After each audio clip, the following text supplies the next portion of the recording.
one last time. Let's make some noise. Let's be rowdy, and let's welcome in NickRPGreen with their run.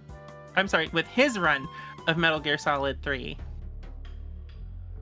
Hello, everybody. Yes, I am NickRPGreen, and this is Metal Gear Solid 3 Snake Eater. This is the HD edition that's included as part of the recently, I say recently, it was last October, released Master Collection on PC. It is so nice to finally have a native version of this game running on PC.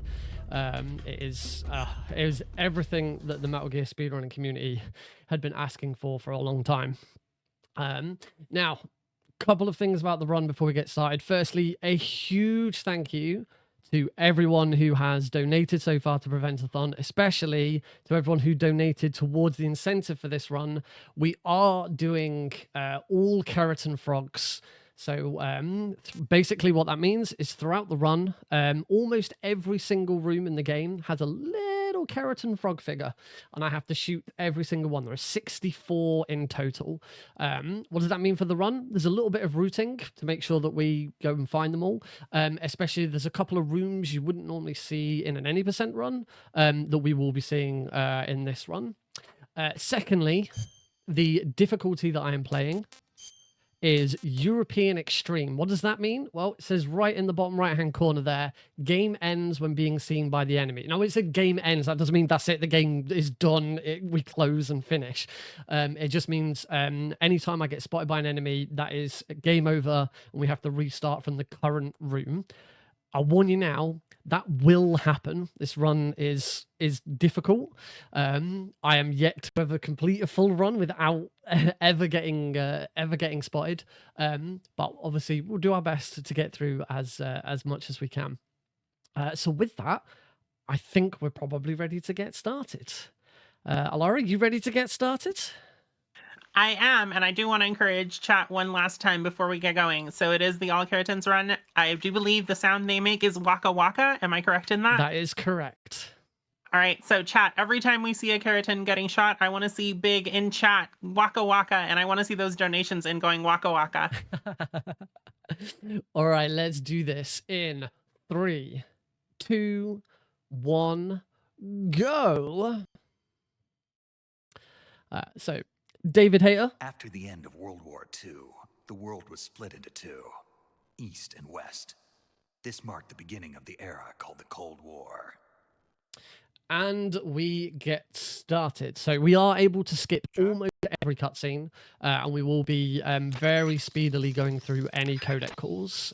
So we are 100% focused on running the game, which is nice. So we're going to do a couple of rolls up to here. We need to go and retrieve Snake's backpack, first of all, which is hanging on this tree. So we will head over and grab that, swap our camera over. And Snake's going to get his sort of debrief. He's in the jungle to try and rescue a defected Soviet scientist who has defected to the US. And we're going to go and find him. And everything's going to be hunky-dory and fine. There's not going to be any problems. But first of all, let's shoot frog number 1. Waka Waka. There we go. All right, that's the first one. Let's go. That is the first one. There's gonna be a lot of Waka Wakas if everyone can keep up with every single frog. So we just make our way through the jungle. Mind out for these Indian garbles.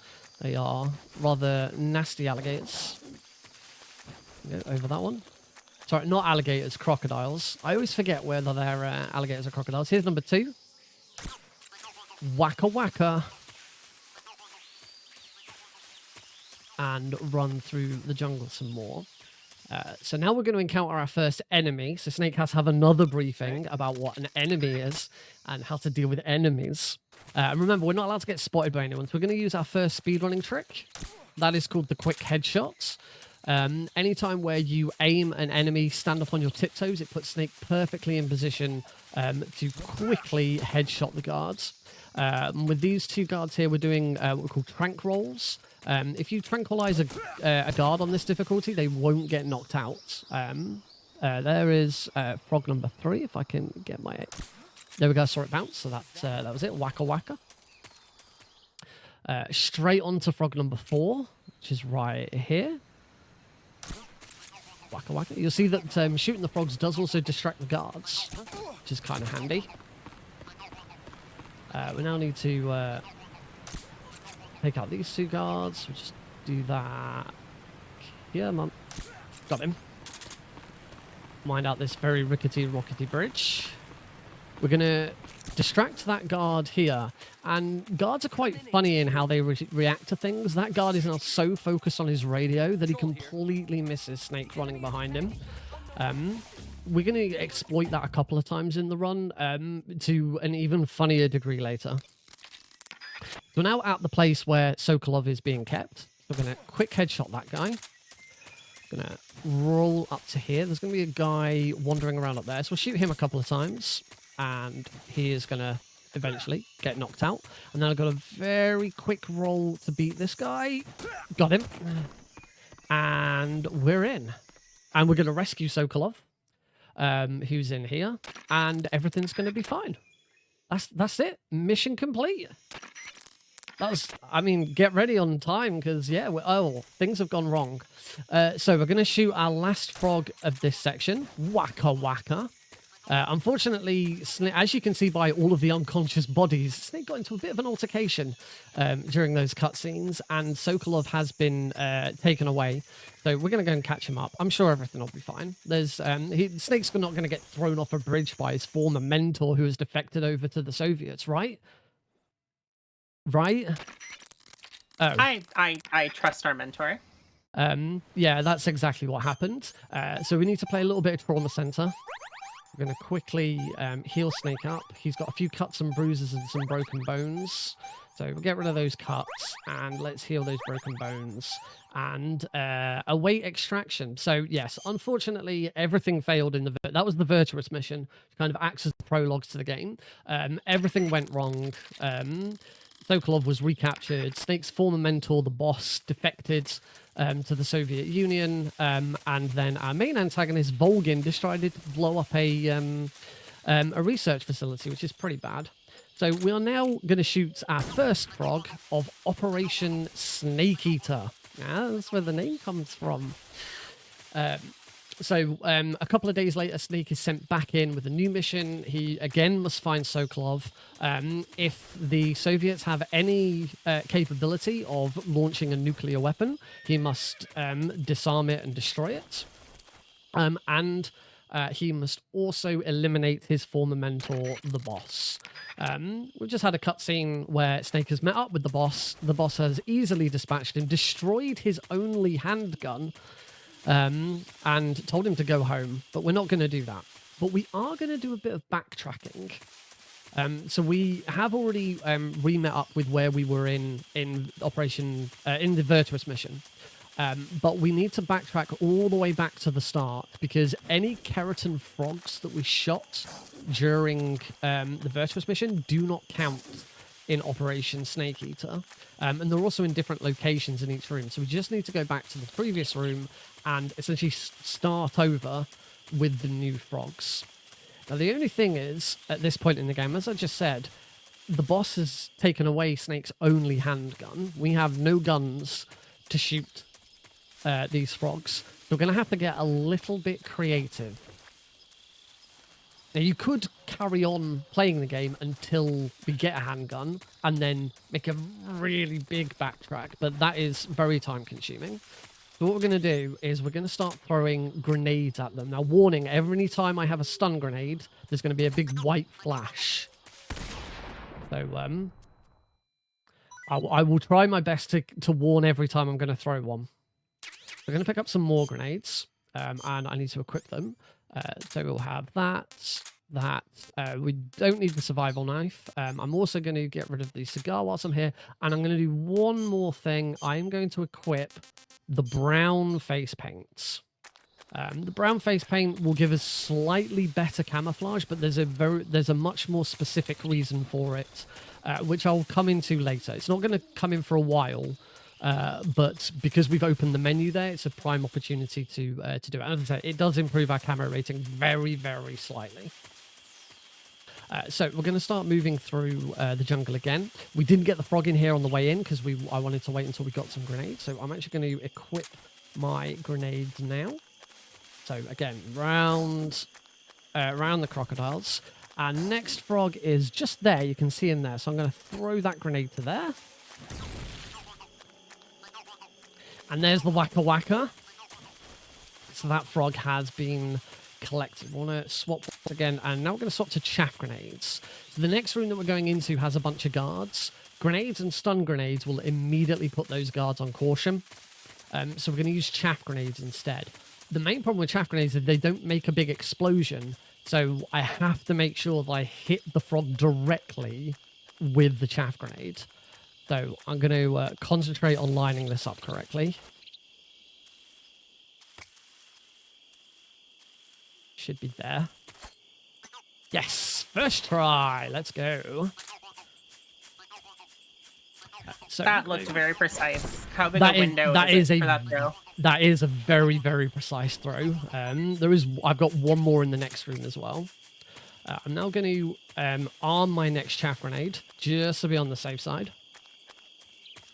So there is a glitch in this game for some reason where if you are cooking any kind of grenade, it silences snakes' footsteps.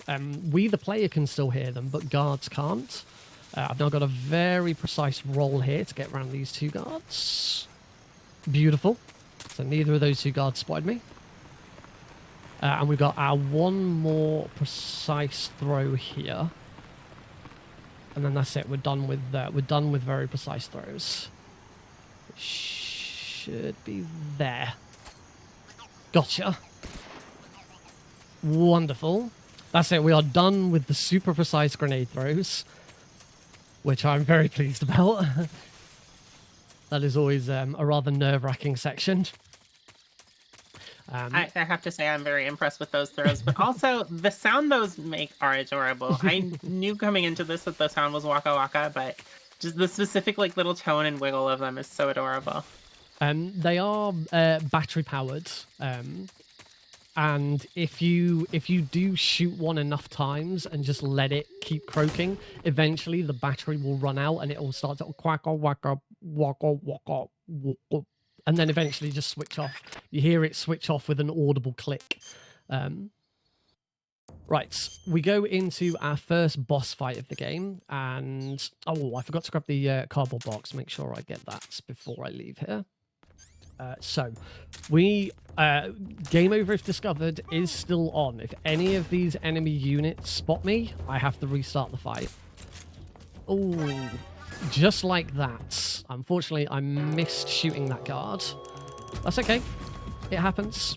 So we've just got to quickly go back in, equip the Mark 22, get rid of the chaff grenades, and we'll give this one more go, shall we?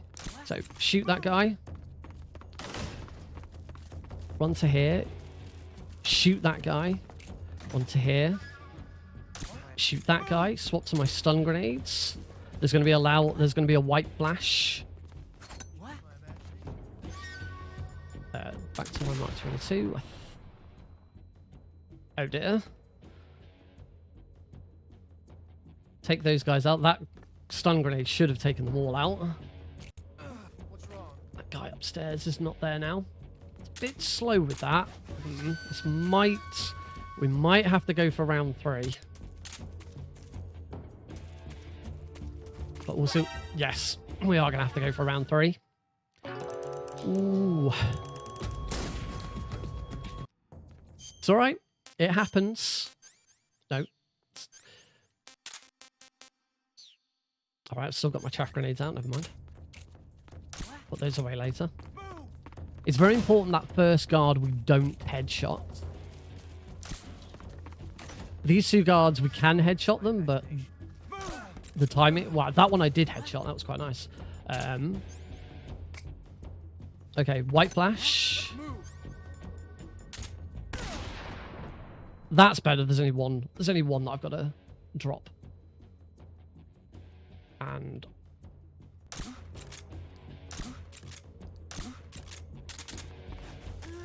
There we go. Took him out. Let's make sure he gets saved. Oh, he has now succumbed to his trank. There's only 2 guards left. 1 guard is there, so we're going to trank him. Oh, I'm going to miss tranking him. I'll get him the second time. And there is 1 more guard here. Done. Ooh. Got there eventually. Okay, so we'll get our frog for this room because we haven't got him yet. Waka waka. As I mentioned before, I didn't grab the cardboard box on the way in, so we better do that now. The cardboard box is a legendary item in Metal Gear Solid, and MGS3, it might be the most powerful cardboard box in the entire series. So much so that I'm going to go in and I'm going to equip that right now. Get rid of those chaff grenades. You don't need those, and put the cardboard box on. And we can finally leave this area and explore some more of the game. This is Chorny Prud, which is a big sort of swampy lake, and now you're going to see why we equip the brown face paint. For some reason, I don't know why they picked the brown one. You can see that Snake's stamina meter has turned into a blue oxygen meter, and that oxygen meter is not going down.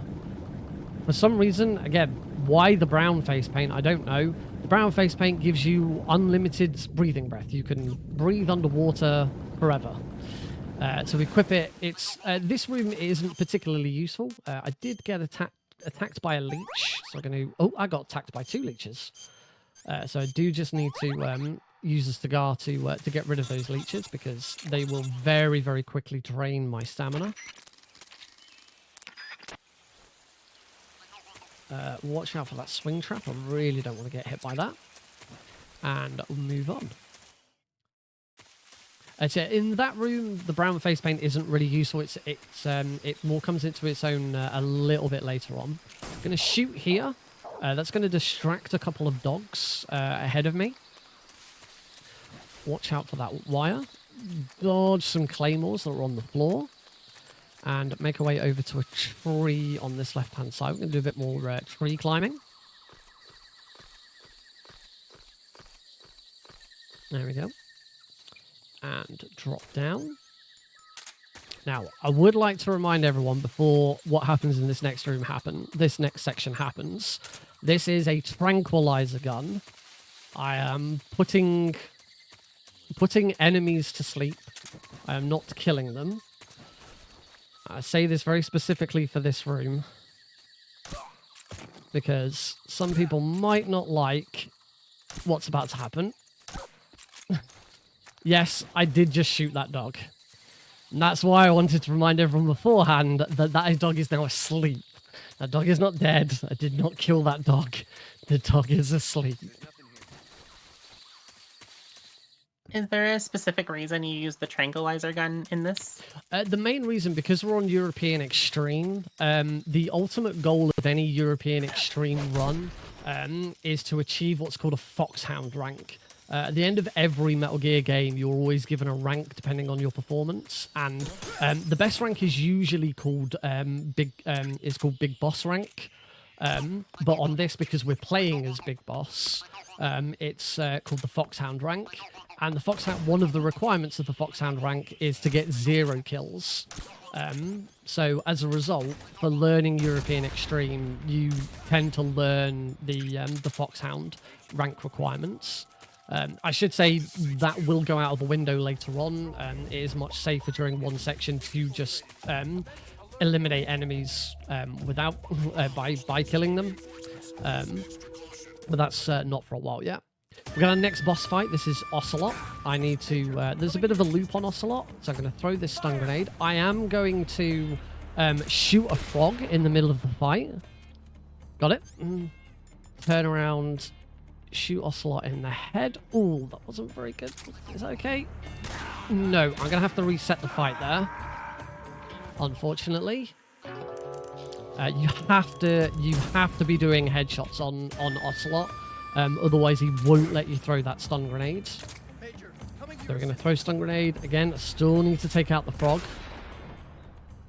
Took out the frog. That's a headshot. Throw the stun. I now need to shoot this goat over there. Unfortunately, that is a dead goat. But by doing that, it's going to distract us a lot. Oh, he shot me again.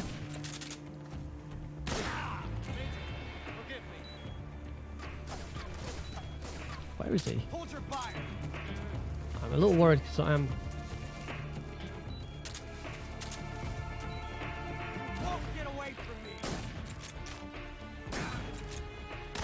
Oh, he is not playing very nice as Ocelot. That was a shame. There was only one more. There was only one more hit on that.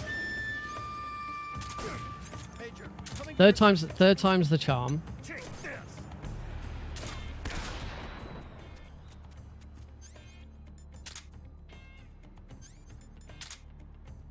That has to be an overhead throw.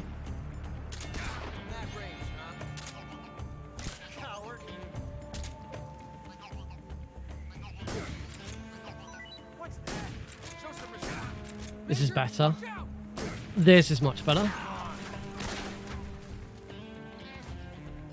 There we go. Ooh, got there eventually. Right, we're now in a cave. A rather dark cave, and we have one of the biggest detours to go and get a frog. So if Alara, I'm going to let you take over for a couple of minutes, if that's okay. That is completely okay. Thank you so much. So I do want to remind everyone, because I know we saw some people come in, we are raising money for Little Warriors. Little Warriors is a national charitable organization focused on the awareness, prevention, and treatment of child sexual abuse. We also advocate on behalf of and with child sexual abuse survivors. The Be Brave Ranch program offers a one-year combined on-site and outpatient program designed with significant input from many leading academic and clinical experts who specialize in child sexual abuse and trauma to create a specialized, intensive, trauma-informed, evidence-based treatment center focused on the helping of children, teens, and families who've been impacted by child sexual abuse traumas. So every little dollar you can send in goes a very long way. It really does help. It makes a massive difference in a lot of people's lives. And it comes from you. Organizations like this can't do what they do without your help.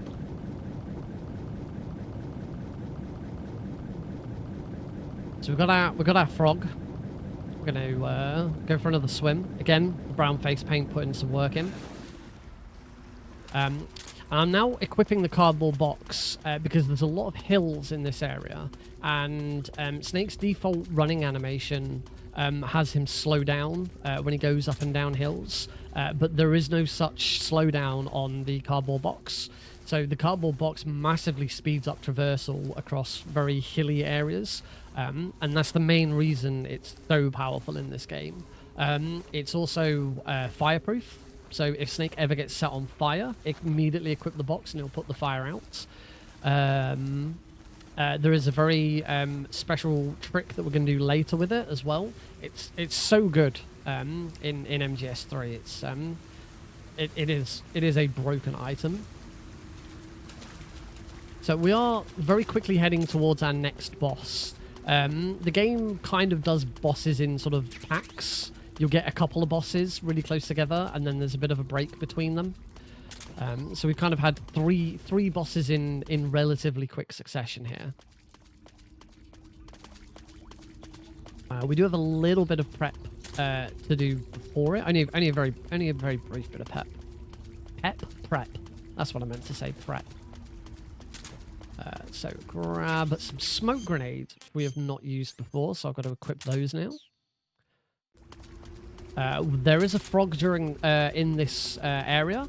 Luckily, we can shoot it before the boss fight happens, which is really nice. That's another whacker. And we'll also grab the some life med here. I'm going to concentrate on this fight because, for me, this is the worst fight in the game. The pain has to be... You have to deal with the pain with headshot. And the pain's hitbox is awful. it is not correctly positioned.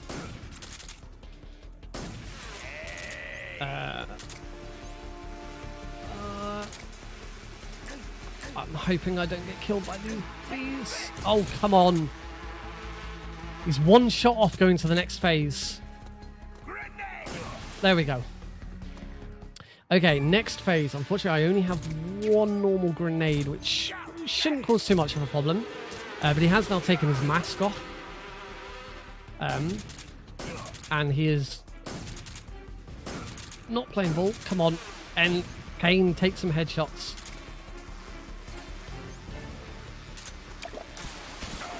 Okay, I'm going to need to quickly drop into the water. There are some more grenades here.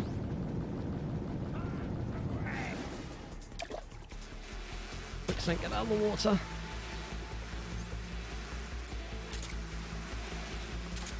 We're going to be attacked by bees.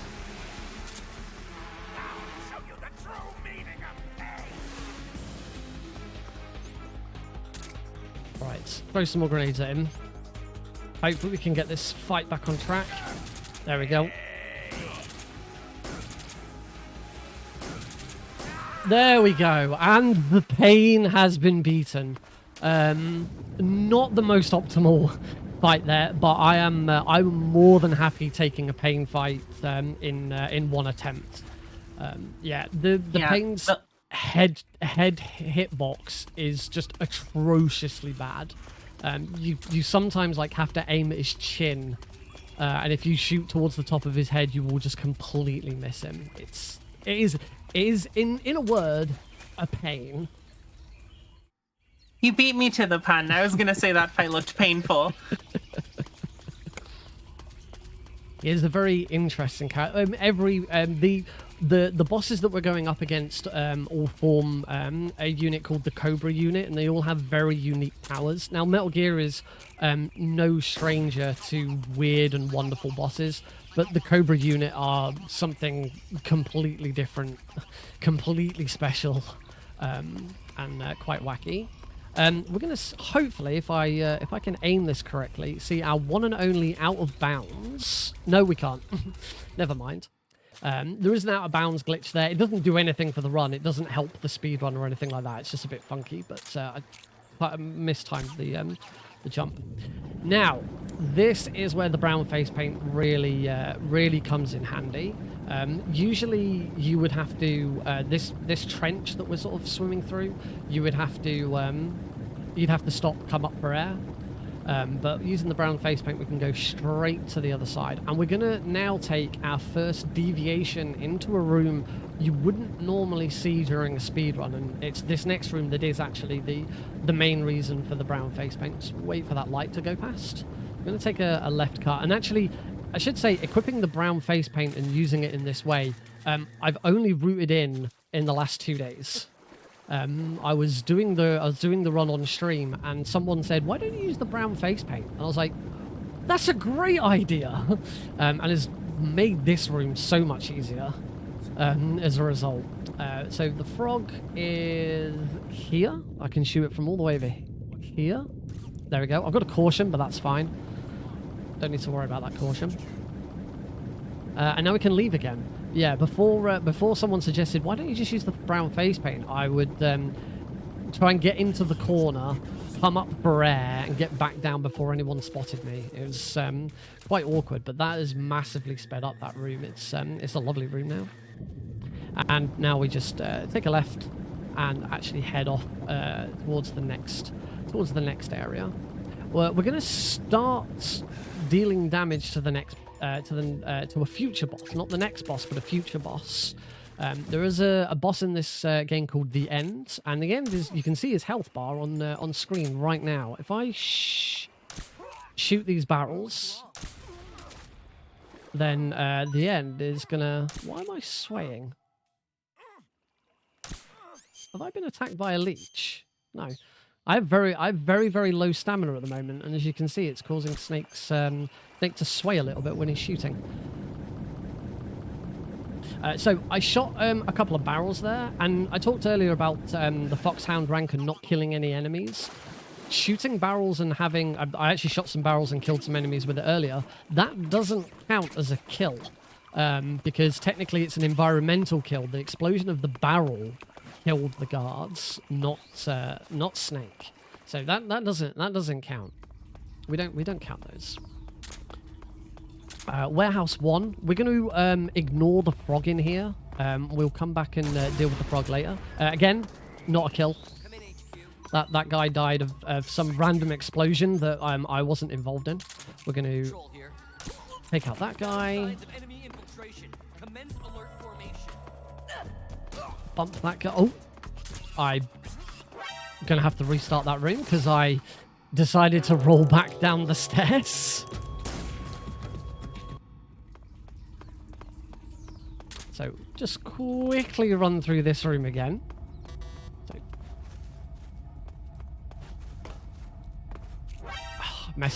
now I messed up the roll going over there. A lot of, because of European Extreme, a lot of what has to be done in this game is very, very tight.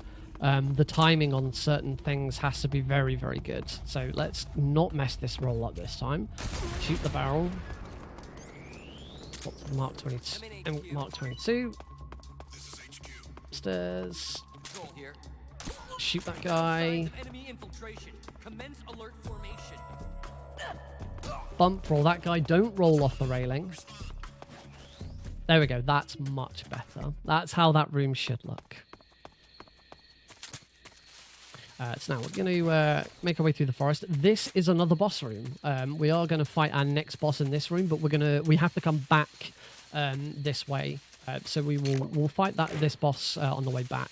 As a result, though, it does mean I can shoot the frog in here early. So we will shoot the frog now. And we can move on. Wacka wacka! And if we have a little bit of time later on, if you can let me know when a good time would be to say a few things, I would appreciate it. Oh, absolutely. We're about to. In that case, I'll explain. I'll explain the lab now. Very worried about my aiming sway at the moment. Shouldn't have taken this. I think that fight against the pain took more out of Snake than he cares to admit. I need to headshot this guard. And in fact, actually, I'm going to play this safe. I'm going to use the animal's camo now. We usually equip the animal's camo a little bit later. The animal's camo is very, very powerful. We got the animal's camo by defeating Ocelot, by tranquilizing him without killing him. And it means that it doesn't matter how low our stamina gets, Snake will never have any sway when aiming. So it means we just don't worry about stamina throughout the run at all. I didn't want to have to use it now. We usually equip it on the way out from the lab, but as it's seemingly becoming a bit of an issue, and I've got a rather long distance frog to shoot here. I'm pretty sure I got that, but we can double check. Yes, we got it. So now we are going to equip some more camo. We need to finally say goodbye to the brown face paints. We're going to equip the scientist camo. So we're going into the lab to find the owner of the lab who's going to give us a key to move through to the next area. Now I'm going to do an intended warp. So I'm now dressed up as one of the lab's scientists. Because I'm outside of the lab, the guards are like, you should be inside. So they're going to take me to prison. And luckily, our next frog is right here. The reason, however, for unequipping the brown face paint now is you'll notice that when I do suspicious things now, guards and scientists will sort of be like, what's going on? I won't immediately get spotted, but they'll be wary. If I'm still wearing the brown face paint, or any face paint for that matter, those guards will immediately realize that I am the enemy. Our next frog is on top of this locker, so I need to open this locker, stand up on my tiptoes, give it a punch. Yeah, that guard sort of realizing, what are you doing? If I was wearing the brown face paint, he would instantly spot me, game over. And now we're going to move into the final section of the lab. We have another frog to punch. The only point in the game where we actually punch frogs. Rather than do anything else, just wait for that door for a second so that I can open it on the other side. I'll run over to our next frog, give him a punch, and I'm going to bump these scientists. The scientists realise that I am not one of them, and so after a few seconds, they will realise. And again, I'll get an alert, and that'll be game over.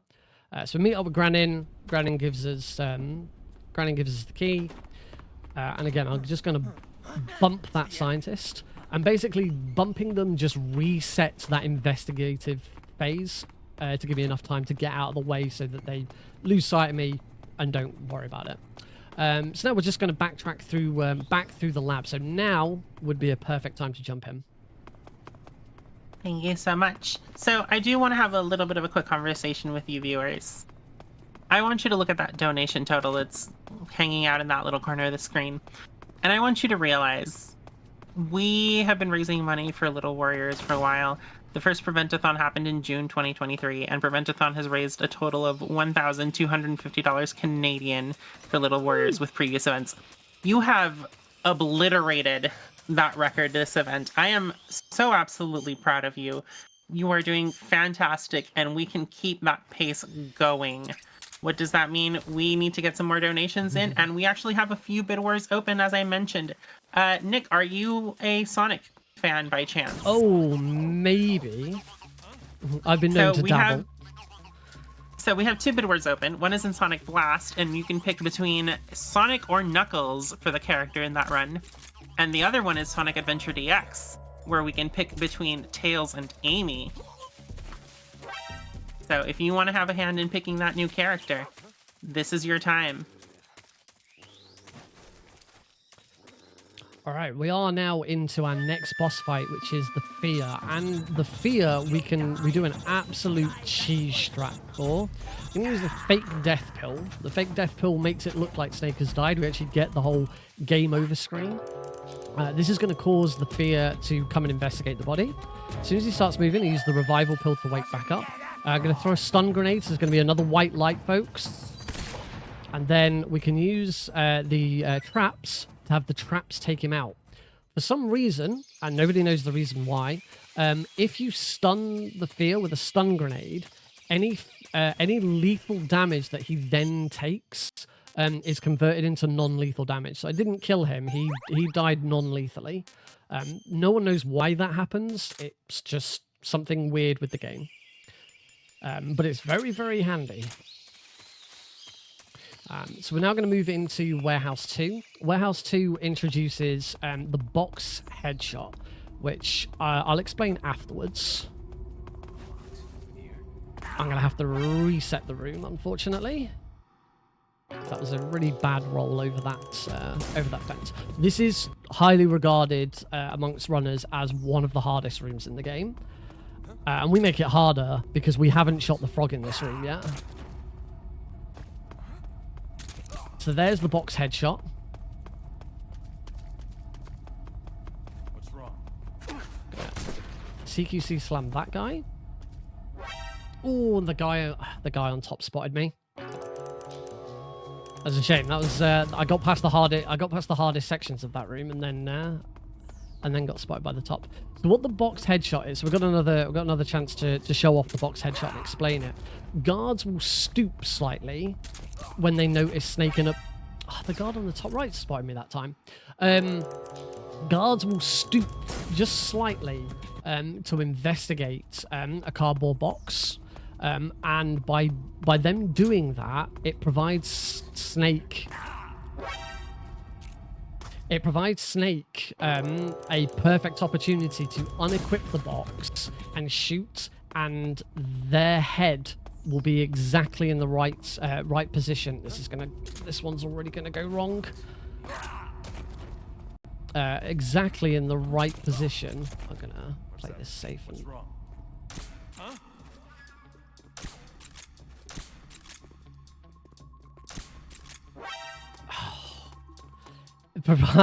puts them in exactly the right position to be headshot.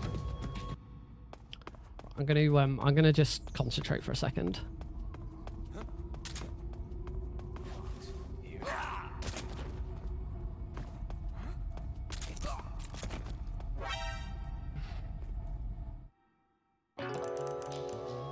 This guard is causing me some problems. As I said before, this is highly regarded amongst runners as one of the hardest rooms in the game. It's harder on a second attempt as well, because you don't quite have the same timing. And that guard is spotting me every single time. I might have to do this differently.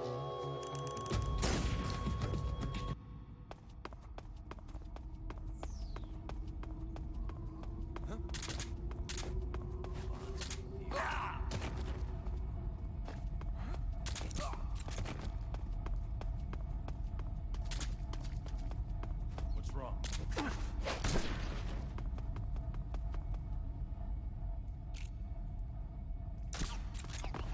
Way! There we go.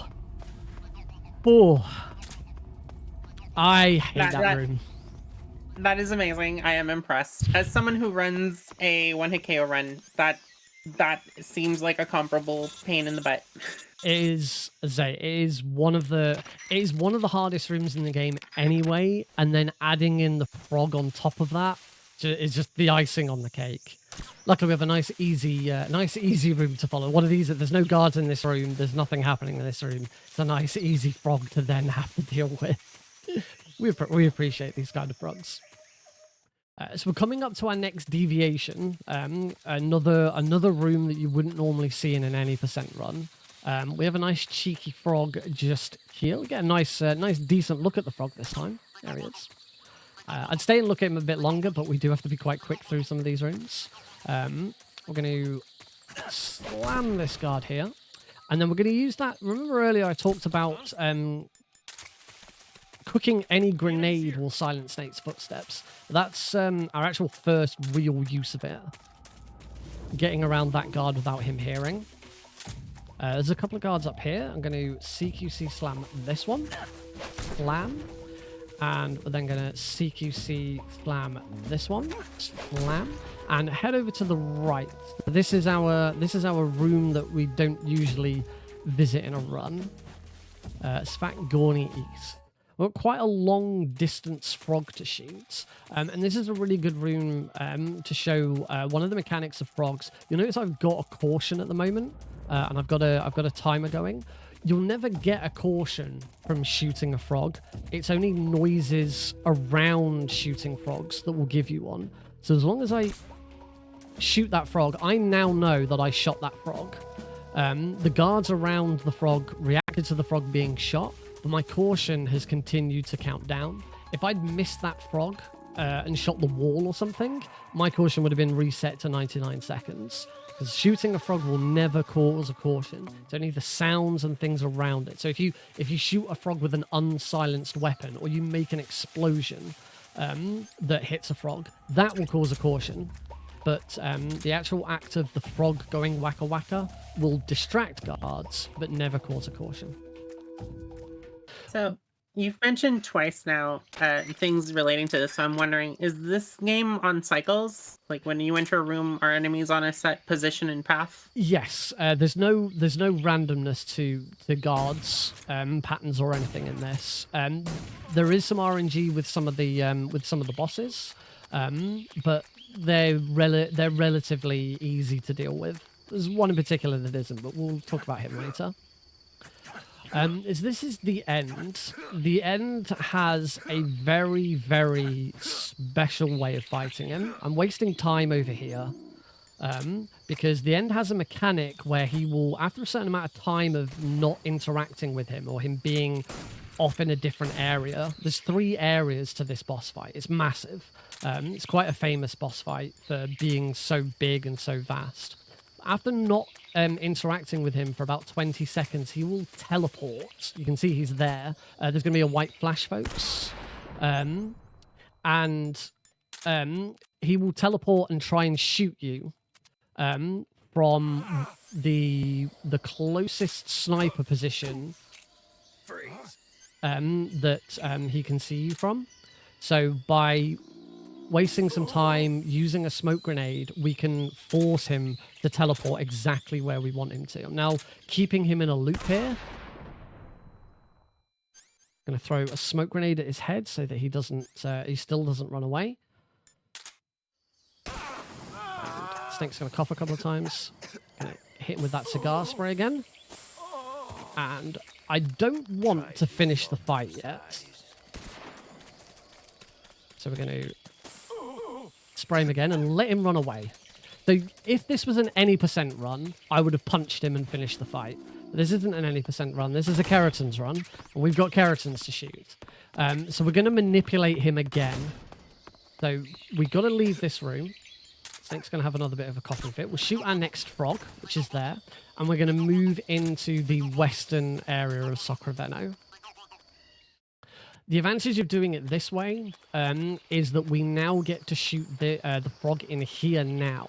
Otherwise, we'd finish the fight, shoot the frog in the end area, and then have to backtrack to shoot this frog. But luckily, by doing this method, we don't have to backtrack for this frog. And we're just going to do the exact same thing again. So I'm going to come and stand in a position where I force the ends to go to a sniping position I want him to be in. Throw a smoke grenade so that he doesn't immediately shoot me the moment he teleports, because that's what you're supposed to do. Make a bit of noise to make sure he turns up. Stand here, and the end should now be up here. There he is. And that is the fight.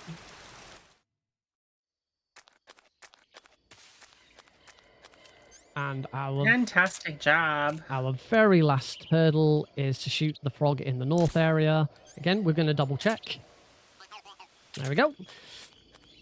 Beautiful, beautiful directional microphone. The only time it's ever used in Metal Gear Solid 3 is to double check whether or not you've shot a frog. I'm going to equip the Mosing the guns and equip the cardboard box. Don't need another weapon out. Again, cardboard box helping us get up these hills. We're going to head in. We're kind of, for me, this always sort of feels like the end of Act 2. So we sort of beat the end and move into the next section. And we now head into the Grasnogorji tunnel. This is quite an iconic piece of the game. We're gonna do the traditionally done thing of just being quiet whilst we climb the ladder. And for anyone who doesn't realize why, you'll soon see. I will say, I feel bad for Snake every time he's just throwing himself on the ground like that. You just start crawling and just ribbit.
Thank you all very much for indulging in that. It's such, as I say, such an iconic part of this game. Everyone always loves it. And after Chad is here for it. Chad is living it up and typing out the lyrics. After you know so much stuff has happened, and the chaos of the chaos of this run in general. You know, the Warehouse 2 and the bosses and all of that. You know, it is nice to have, and now I'm going to get spotted by the guards in here apparently. It is nice to just have that reprieve, that slight, you know, just, you know, calm before the storm. You know, we are now getting into sort of the next big portion of this game, and yeah, it's a beautiful moment just to sort of pause, reflect, and prepare ourselves for the journey ahead. We're going to use the cigar spray here to take out these guards. The animal's camo coming really handy in here against the browns of this room. Cigar spray that guy. Just keep on rolling. Cigar spray this guy. And we're going to swap to my weapon again. And the frog is there. Oh, missed. Got him. I need to hook up a new silencer. Favorite headshot of the entire run coming up here. For some reason, Snake is perfectly placed to take out the first guard in this room. And he's down. There's a guard up there who is now asleep. Snake doesn't usually automatically aim at heads, but for some reason, he headshots that guard perfectly in this room. We've got another box headshot here. Let's take out that guy. That box headshot is remarkably easy compared to the one in Warehouse 2. We got this guard to take out. Fucking aim correctly. There, that's the guard that we took out the moment we entered the room. So we'll wander past this guy. We've got another guard here. You can box headshot this guard, but I am very low with my Mark 22 silencer, so I prefer to CQC slam him. And don't worry about we haven't forgotten the frog. It's coming. You can just see that cheeky little guy on top there. We're gonna call. I'm not sure why that guard spotted me. He shouldn't have. He should have been cautious of me, but he shouldn't have spotted me. All right. Take out that guy again. I'm confused. I am genuinely confused why that guy spotted me. I was not. I'm cheering you on. This is still fantastic. I think this run has been riveting. Oh, the frog puns.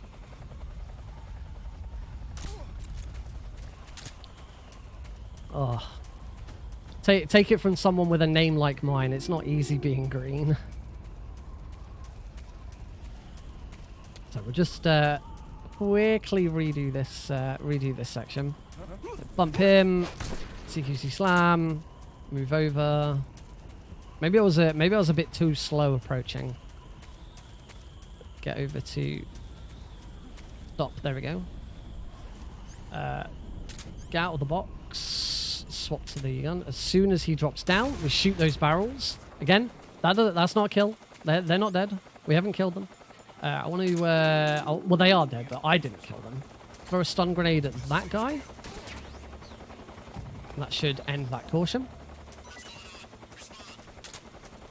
And then just before we leave, we do still have the frog.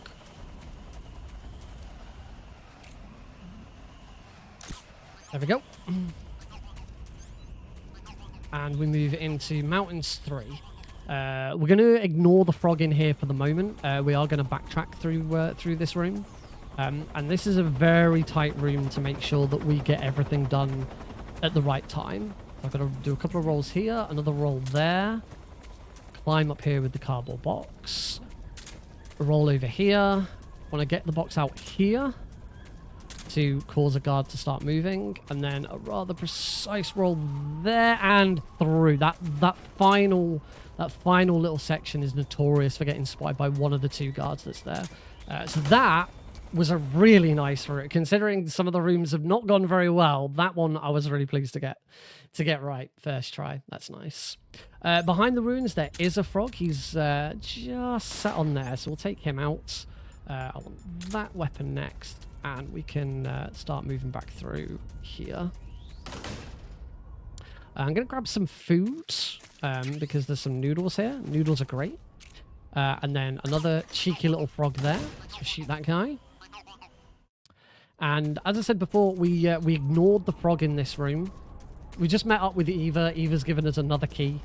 So we're going to roll over there, roll down here, and just run to him before we drop down and go through the door. Oh, I didn't shoot that frog. Now I have. You see him do a little wiggle into the underground tunnel. We're going to come up against our next boss. This boss is called the Fury. He has a flamethrower. And he is... A lot of people hate this boss. He's regarded as the hardest boss in the game. I disagree. I think the Pain is way harder than this boss. This boss does have a lot of RNG, though. You can just hear the frog croaking across the chasm. Luckily, we deal with the frog before the fight starts. We just need to take him out very quickly with our Mosing the gun. He's going to fly to a random location.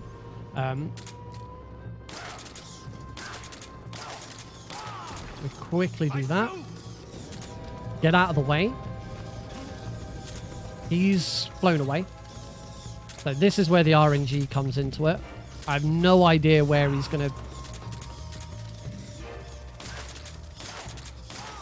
be.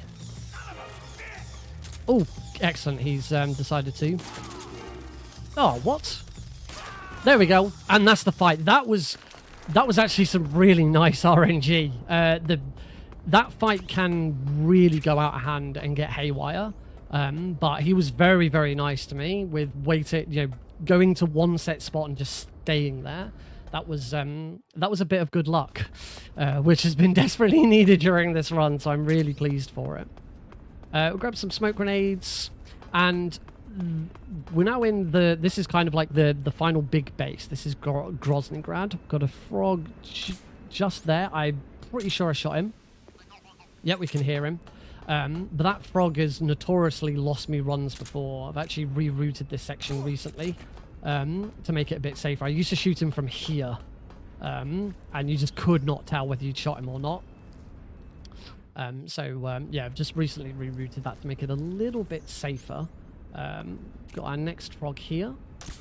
So Groznygrad, this is the base we're in, is split into 4 outside areas, and you usually don't see much of it in a run. We've got a really big deviation here to get a bunch of these frogs. We're going to ignore that cardboard box. We don't want it. Do a box headshot on that guy, and now we're going to go into this sewer, and we've got a little bit of crawling to do because the next frog in the next room is in this sewer. Now's a really good time for Alara to jump in. I would love to chat with you. I kind of feel bad for some of these enemies, though. They look kind of unhappy about how you're bumping into them. But as we've been saying a few times now, everyone, we are raising money for Little Warriors. They're a national charitable organization focused on the awareness, prevention, and treatment of child sexual abuse. We also advocate on behalf of and with child sexual abuse survivors. So the Prevent-A workshop offers hope to help prevent child sexual abuse. Sorry. It is a free workshop that educates and empowers adults to take action and help prevent and respond to child sexual abuse. You can learn more at https://littlewarriors.ca/prevent-it. Sorry, prevent-it to be precise. Right, we're done in the sewer. That was perfect timing. Well done.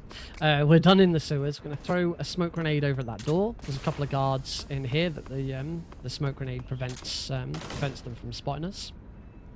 Smoke grenades are so handy for that kind of thing. Got another guard here. I'm just going to run up and CQC slam him. And move into... We already got the frog in that room. That room had the frog that was in the vents. So now we've got to capture Rykov. Rykov, to anyone who's played Metal Gear Solid 2, Rykov will look eerily familiar. Rykov is kind of a bit of a joke character, and he's made to look like Metal Gear Solid 2's Raiden. Unfortunately, I didn't quite get that bit right. And Rykov has wandered off somewhere. What we do is we deliberately cause caution to get Rykov to run to a specific call point, and we can intercept him on the way. He didn't go to that call point in the in that attempt. Shoot that guards. That causes the caution. I can hear Rykov running now. That's correct. So Rykov's going to try and run to No, he's still not here. Rykov, where have you gone? I thought I wanted one of them to spot me, and I just took both of them out instead. I need a guard. I need a guard to spot me. Is Rykov? What is going on? I don't know what's happening. There's Rykov. You can definitely file that under that's never happened. That was interesting to say the least. A marathon staple. Right. Okay, I think Rykov's... There, here he is! Right, we grab Rykov, our one and only frog that we shoot whilst choke holding someone. And now we can drag Rykov to his location. I don't know what he was doing. Where was he going? Now we just drag Rykov over to the lockers down here. The reason we're grabbing Rykov is we want his uniform. We, for some reason, I can't remember why, already have a mask that looks like Rykov. But we want to equip the olive drab here, because we're about to go into a room with some guards, and if we have the animals costume on, we are immediately going to get spotted. There's no glitches in Metal Gear Solid 3, nothing weird happens, ever. But the box is pretty powerful. So this is the room. There's two guards at the end here. I'd say if I ran into this room... Oh, food. If I'd ran into this room wearing the animal's costume, I would immediately get spotted and get a game over. You also can't use weapons whilst wearing Rykov's disguise. I shot that. So whilst wearing the officer uniform, you can't shoot weapons, so we have to be able to shoot. So now we swap to the Rykov costume, so now we look like Rykov, and we can get into this room because the guards think we're Rykov. So he does a salute. They salute back, and they let me in. So this next section is an unskippable cutscene, and I will explain what's going to happen in this cutscene, but you'll see the subtitles. I have just muted the in-game audio because this is the torture section. The Metal Gear games are notorious for having torture sections in them. And this one is no exception. But it's not actually a cutscene. We're actually watching the scene through first person. It's just Snake has got a bag over his head. And in this cutscene, the main antagonist, Volgin, is beating up Sokolov. It's implied that he kills him. It's revealed in a later game that Sokolov actually faked his death. And he then decides, once he's finished with Sokolov, he then has a go at Snake. It is horrible to listen to. The audio is just horrendous. Just by reading the subtitles, you'll see that it's not very pleasant. But that's why we usually mute the game audio, because it's just not nice. So, Alara, what have you thought about the run so far? I'm pretty impressed, especially with the extra difficulty in the European Extreme category. Just everyone, the fact that if everyone here can see you, they can enter run, that's pretty jarring. It's kind of sad that all the enemies in this game, unlike in most games in this kind of nature, enemies have a hard time spotting you, but these ones all seem to have gone to the ophthalmologist recently. But I would like to also remind everyone, we do have some incentives open. We have those Sonic incentives. I want to hear who your favorite Sonic characters are. So chat, let's get active. Let's tell me who your favorite characters are. And I kind of want to see an impromptu donation war. I want to see if your favorite characters are in the newer Sonic games and the older Sonic games, who your favorite character is. And you can get those donations in for as little as $1. It doesn't have to be much. So I want to hear your thoughts. I want to hear your opinions. I want to get some hype for those Sonic runs. We have a whole Sonic block tomorrow, and that's going to need lots of love. I need to see some Knuckles. Man. Right, You heard it. If you want to make Nick happy, we can donate to that Knuckles incentive. There is the bid war. So let's show some love to Nick and appreciation by getting those Knuckles donations in. And a 1, 2, 3, 4. 5, 6, 7, 8, 9, 10. There's an intended mechanic in the game where if you spin Snake around at least 10 times, he'll throw up. And by throwing up in prison here, it causes Johnny to come and check on us. This is Johnny Sasaki. He is a staple of the games as well. This is actually Johnny's grandfather. So if you've played Metal Gear Solid 1, you'll know that there is a character in the game called Johnny Sasaki, who is the prison guard. That is his grandfather. We're going to throw a smoke grenade at this frog. But we've successfully escaped from prison without causing any alert, which is nice. I did kick a rat earlier. We're going to use that rat. We throw the rat to distract a guard. And then... Why is that guard looking at me?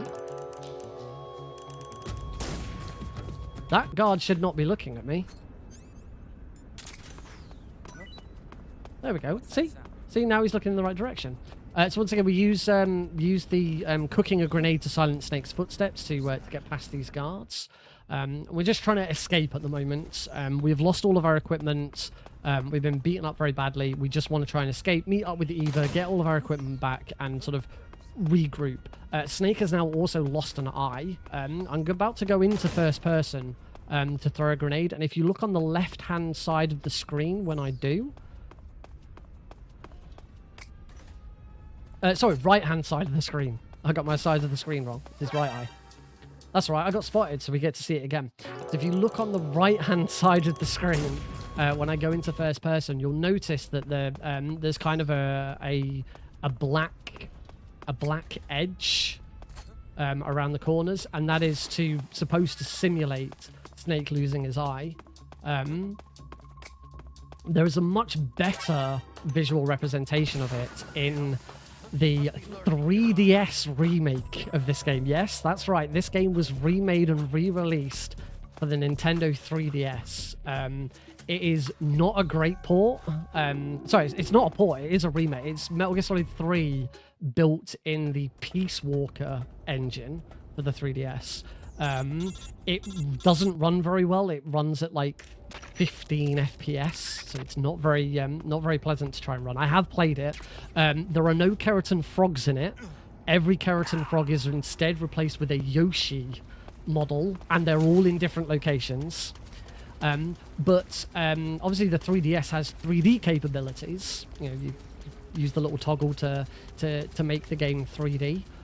Once Snake loses an eye, whenever you go into first-person mode, the 3D function is disabled to reflect the fact that he has lost his depth perspective because he's lost an eye, which I think is one of the coolest little mechanics in a game ever. It's such a cool idea. We're now running through the sewers. There is no frog in this room. This is one of the only rooms in the entire game that does not have a frog in it. So we're just running through the sewers. There's dogs chasing us. They're never going to catch us. And we're going to go into a boss fight. This is the boss fight against the Sorrow. It's not really a fight. You don't fight him, which is why I keep saying boss fight. There's no frog in this boss fight.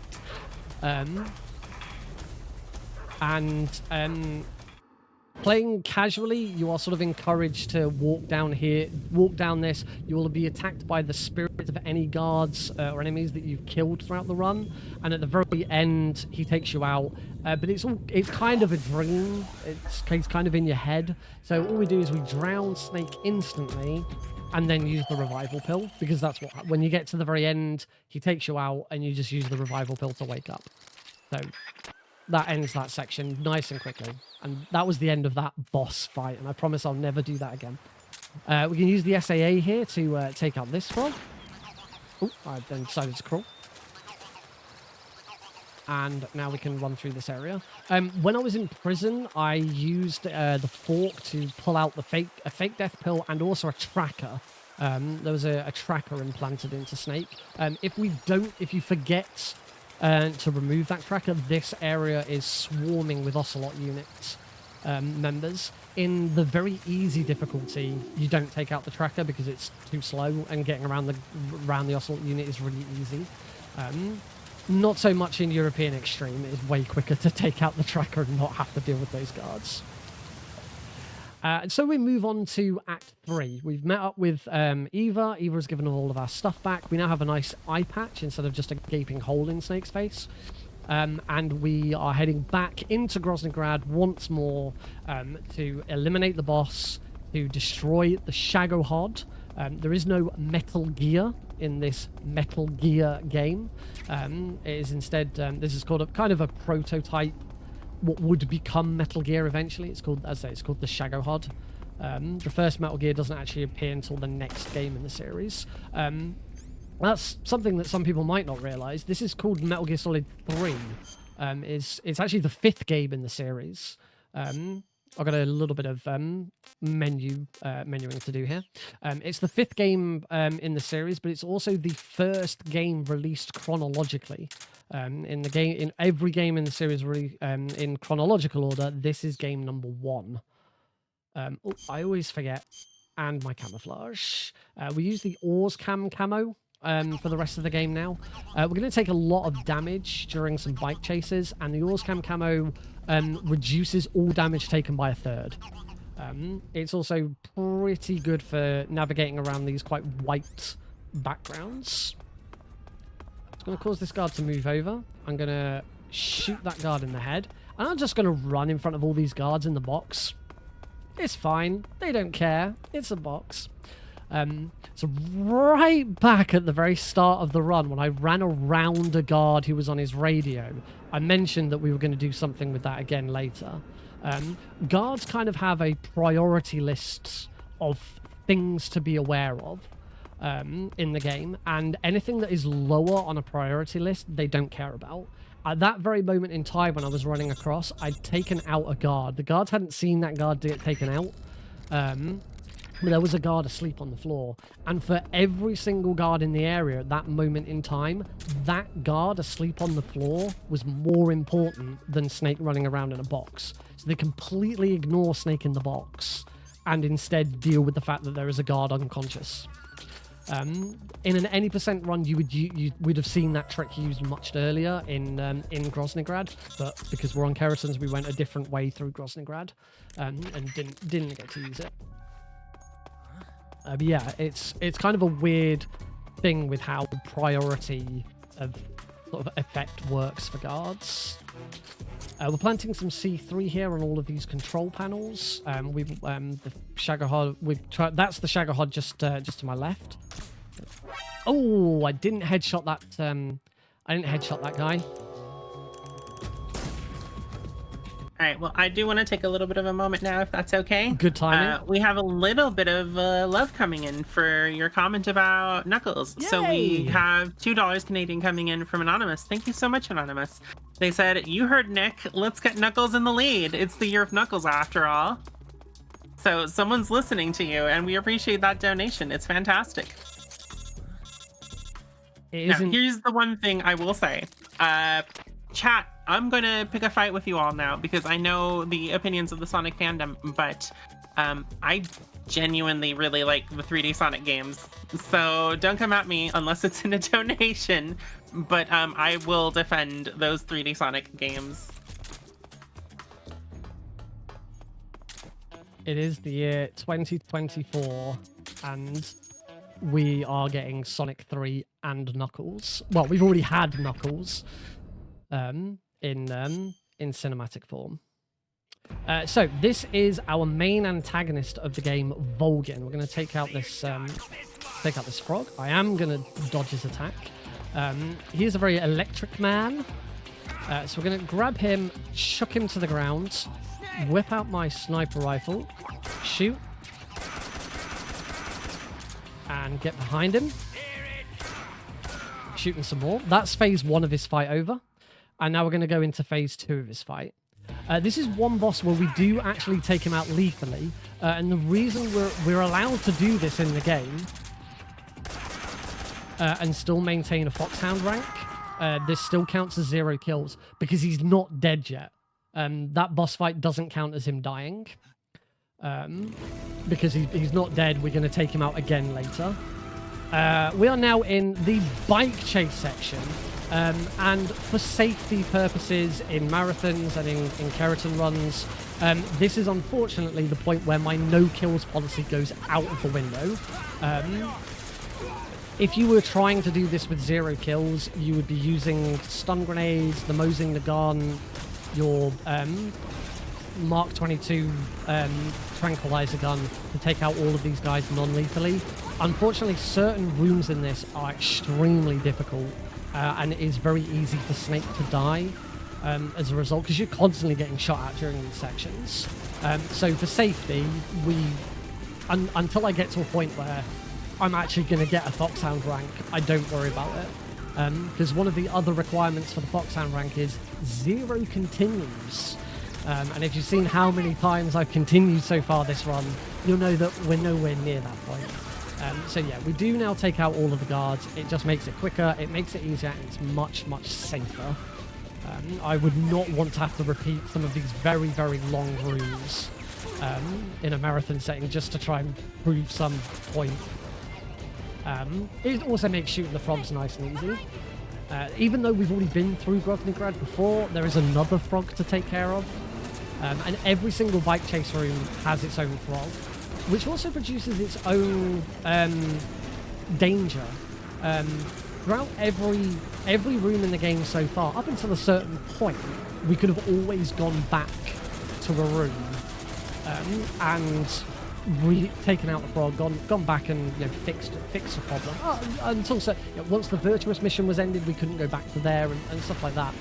The bike chase presents a new problem where if we leave the room, so that frog that I've shot there, if I move into the next area without shooting the frog, the run is dead.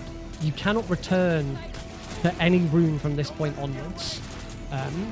It's not too much of a problem, except for one room in particular. We'll talk about that room when it comes up. Yes, it is something to be wary of. If you miss a frog at any point from now on, your run's dead. So we take out that frog, take out that guy. We've got some more guys to deal with here. Take out them, take out them. I think I've taken out everyone. Nice. This room either doubles back, so we have another chance to take out this frog. So we'll do it again. Whacker, whacker. Take out that guy up there, because he's got a rocket launcher. And that's the thing with them taking out guards lethally from now on. There's a few guards that have got rocket launchers. If you get hit by one of them, it is pretty much game over. You are resetting the room from the start. That guy's got a rocket launcher, so we'll take him out. But now we can switch to the Mark 22 as we head onto the runway. So these guys here, the easiest way of taking these guys out is with a tranquilizer gun. We're going to do that. But what I'm doing is I'm deliberately trying to... Oh, didn't do it that one. And didn't do it that one. Deliberately only trying to take out the passenger. And the reason for that is the drivers will shoot you. They only have pistols. They are not very accurate. But if you take out the drivers, they'll respawn. So I'm waiting for there they are. I'm waiting for the other two to respawn. And the passengers do a lot more damage. Before we can do anything else, let's deal with the froggy element in the room. You'll hear it. You can just hear him in the background as we pass. There we go. So I've now taken out all 4 passengers. The drivers will very rarely shoot me.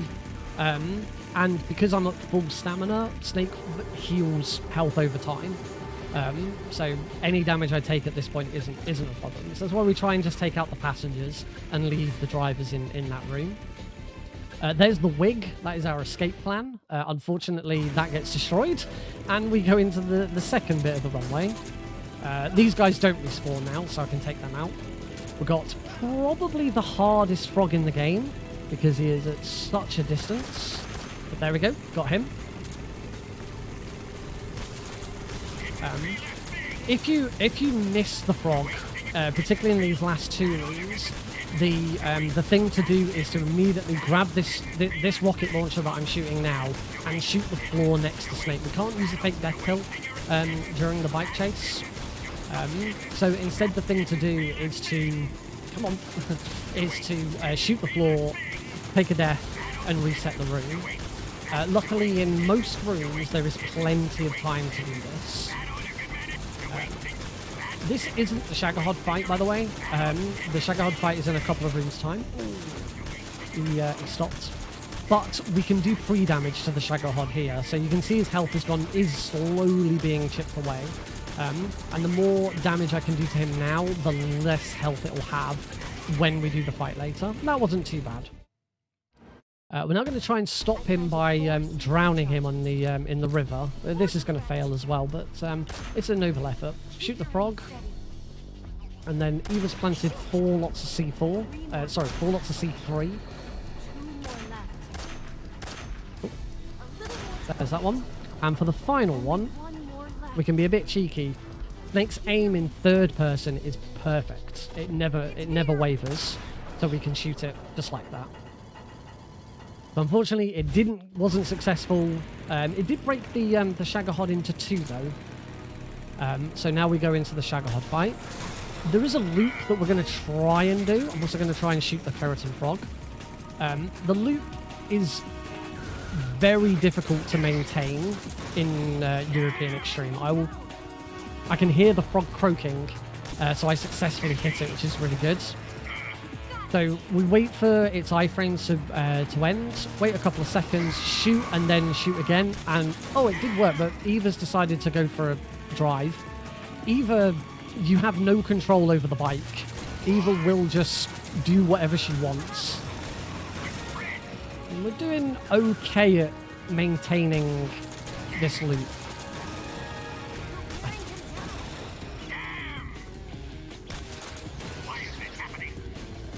Shot that a little too early, I think, but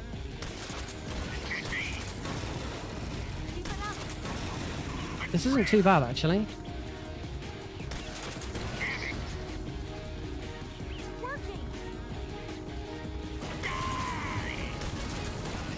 That was pretty good. We go into phase 2, and phase 2 thankfully is way easier. We shoot with the Mosing the gun, switch back to the RPG, shoot, switch back to the Mosing the gun, shoot, switch back to the RPG, switch back to the Mosing the gun, shoot, and one more time, and that is Volgin. Ooh. And that's it. That is the main antagonist is now defeated, and we move on to the escape. So, the escape sequence is a pretty common thing from what I can recall in Metal Gear Solid, correct? Because we had one in the first game. Exactly, yes. So, is this like the first game where you have a kind of a difference in the ending? Because I know in the first game we had the bandana, or, you know, you could also go for the slightly easier route and get the croaking device. No, Metal Gear Solid 1 kind of is unique in that it has the alternate endings. There's no other game in the series. The only other game in the series that really does it is Metal Gear Solid: The Twin Snakes, which is a remake of Metal Gear Solid 1. So it has the exact same Otacon or Meryl ending. No other game in the series really did it in the same way. But a lot of the games do share and reuse the same sort of trope. So yes, we have a bike chase to end in the same way Metal Gear Solid 1 had a vehicle chase. Although this isn't the end of the game, there is still some more stuff to do after this bike chase ends. I feel moderately disappointed in myself because you didn't groan at the croaking device. Oh, I did indeed completely miss that you said croaking device. Just going to swap to the RPG here just to take out these guards a bit easier and not take too much damage.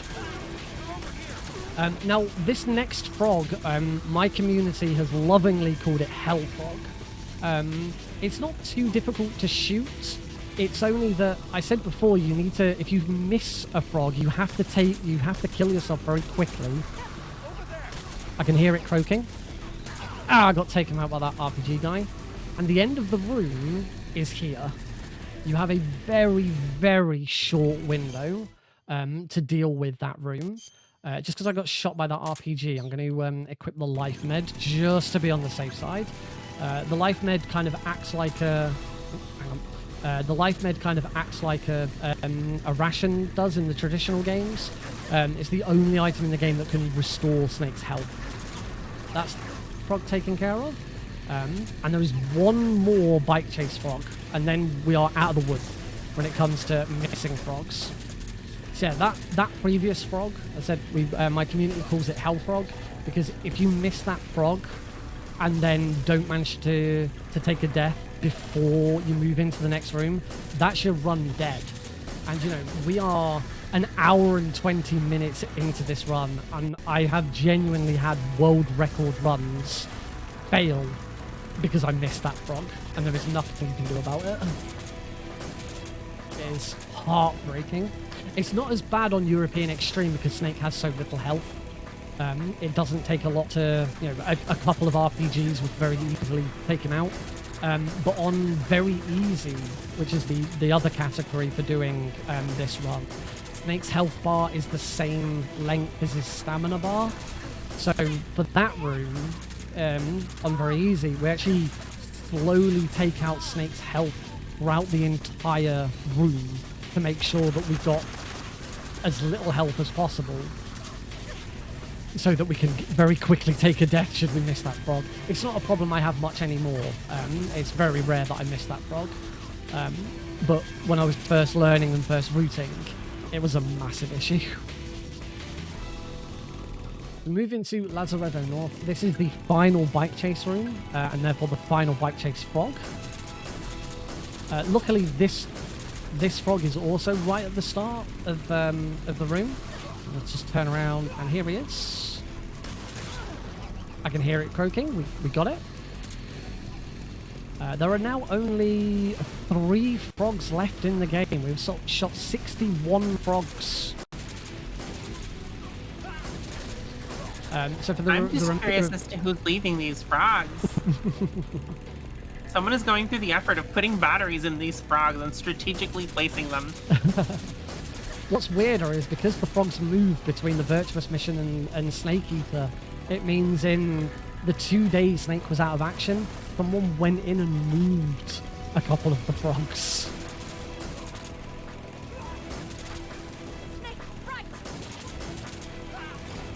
The rest of this room we are just taking out guards, and it looks like I'm not going to need this life medicine actually. Which is nice. Is that actually having the life medicine available for the final bosses is a nice safety net as well. But we only have, I'd say, there's only 3 more frogs to go, a couple more rooms to traverse, and then our final boss, and a little bit of a sort of prologue bit to play, but it's not a lot. So we go for a nice big jump across this chasm. Whee! Unfortunately, Eva is going to make a big mistake in the next cutscene. We're going to get into a big bike crash. She's going to take some rather nasty damage, and we now need to walk and escort Eva for a little bit. We're going to feed her some of these instant noodles. And then we just need to heal her. The codec call beforehand encourages to ignore Eva and only heal Snake because Snake is more important. But we don't have to. We can completely ignore Snake. And we can also completely ignore Eva now. We've cured her. We can just run away. This first section, you don't actually have to escort her. It's only the sections after this. So we're going to take a dive, equip the Mark 22, and now we go into the escort section proper. There was no frog in that section. We're still in the same room. And we're going to take a left. Normally, in any run, you would take a right there. It's much easier. You don't have to deal with any guards. But the frog is on the left-hand side, so we've got to take a left. So we're going to stand here. Wait for Eva to slowly approach. But there's going to be some guards, and I'm going to need to take out some of them. Maybe. These guards are quite random in, like, depending on exactly where you take them out will depend on what action they take. There we go. By taking one of them out, that should distract the others for a decent amount of time. I'm going to run over to here, across this log, shoot the frog. 2 frogs remaining. Okay, the guards are still coming, so we will shoot him a couple of times. He'll fall to the floor in a second. There he goes. That should be enough now to distract the guards enough. We shouldn't need to worry about them. So I'll just make our way over to the end of this room, making sure we don't get too far ahead of Eva. Eva, you can't control Eva. Eva is just following Snake, but her AI is really funky. And if you get too far away from her, she will take some very strange routes to get to places. So I'm making sure I don't get too far ahead of her. I'm going to go up to around the top of this log. If I was too far ahead of her, there's a good chance she'd then detour and go all the way down and around the bottom half of it. I don't understand her AI. It's very weird. Second section of the escort. I'm going to take out this guy. There we go. Beckon Eva to head over. Hide behind this tree, lean, and shoot that guy. We now need to shoot that guy. And we've got 2 more guards ahead of us. Run over here. Shoot that guy. Oh. It's the enemy. Shoot that guy. Luckily, this tree completely blocks those 2 guards' view. So if they turn around and look at you, they can't see you. My community calls this frog the Freeg. It's the penultimate frog in the game. And because we're escorting Eva and have to wait for her anyway, it's the freest frog in the game. There's no time loss for shooting that frog, hence why we call it the Freeg. Kicking that plant there distracts this guard. He's now going to wander all the way around to get up to this ledge to investigate that noise. Take out these 2 guys. Wait for Eva. Make sure Eva sees me drop down this ledge. If Eva doesn't see you drop down that ledge, she can lose sight of Snake, not know where he's gone, and walk all the way back to the start of the room. Which is horrible. There is 1 more guard in this room. There's a snake on the floor there. You can just see the guard to the snake's left. Luckily, that guard is so focused on looking in one direction that he's not going to notice us run past him. Again, making sure Eva stays next to me. She can run around that tree if you're not close enough to her. And we move on to the final boss of the game. This is the boss. We're going to try and keep her in a loop. And I'm going to concentrate a little bit.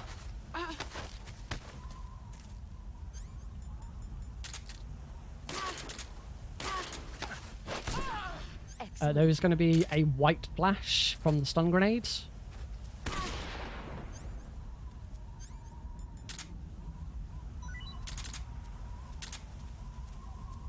You're better than I remember. There's going to be a second and final white flash from the stun grenade. That is it. No more stun grenades in the run. TQC slam her. We can't use the stun grenade trick anymore, so we just shoot her with the most in the gun. Our final frog. That is all 64 frogs. Because the stun grenade trick doesn't work anymore, we have to sort of reset the fight a little bit, get her to run towards me. Parry. And... oh, I should have CQC slammed her. Just needs one CQC slam, and that is the boss. That is not time just yet. For defeating her non-lethally, we are awarded the snake camo. And we move into the final cutscene. So this is an unskippable cutscene that plays out. There is still a little bit of gameplay left. Very, very, very minor bit. If we were for an official timing for this run, you do have to watch the credits.